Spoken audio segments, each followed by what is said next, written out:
மதிய வணக்கம் உறவுகளே. பாப்பா ஸ்கூல்லேருந்து வந்துட்டா. இது தேர்ஸ்டே மதியானத்தில் ஈவினிங் வரைக்கும் பாப்பா ஸ்கூல்லேருந்து வந்துட்டாங்க மேடம். வந்துட்டு மேடம் ட்ரெஸ்ஸு சேஞ்ச் பண்ணிவிட்டு ஹோம் ஒர்க் பண்ணிகிட்டு இருக்காங்க. சின்ன பாப்பா உட்காந்து டிவி பார்த்துட்டு இருக்கா. வந்தோடனே மேடம் ஹோம் ஒர்க் பண்ணிட்டாங்க இன்றைக்கி. ஏன்னா இன்றைக்கி டான்ஸ் கிளாஸ் போகணுன்றதுனால வந்தோடனே ஹோம் ஒர்க் முடிச்சுட்டாங்க. இன்றைக்கி ஹஸ்பண்டுக்கு என்ன ரைஸ்னால் கைக்குத்தல் அரிசி, உருளைக்கிழங்கு பொரியல், இது வந்து கத்திரிக்காய் முருங்கைக்காய் போட்டு அரைச்சி விட்ட சாம்பார். ஃபஸ்ட் டைம் ட்ரை பண்ணேன், நல்லா தான் இருக்குது, சூப்பராக இருக்குது. பாப்பாங்க 2 பேருக்கும் இன்றைக்கி வரகரிசி கத்திரிக்காய் முருங்கைக்காய் அரைச்சி விட்ட சாம்பார், உருளைக்கிழங்கு. இன்றைக்கி நம்ம வீட்டில் மதியானம் லஞ்சுன்னு பார்த்திங்கன்னா இதுதான்.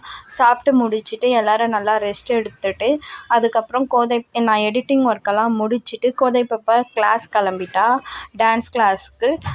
இதுதான் கோதை பாப்பா dance class dress. Dance academy இதில் தான் இன்றைக்கி மதியானத்துலேருந்து ஈவினிங் வரைக்கும் இப்படி தான் போச்சு. இன்னொரு மினி விலாகில் பார்க்கலாம். இந்த வீடியோ பிடிச்சிருந்தா லைக் பண்ணுங்கள், ஷேர் பண்ணுங்கள்.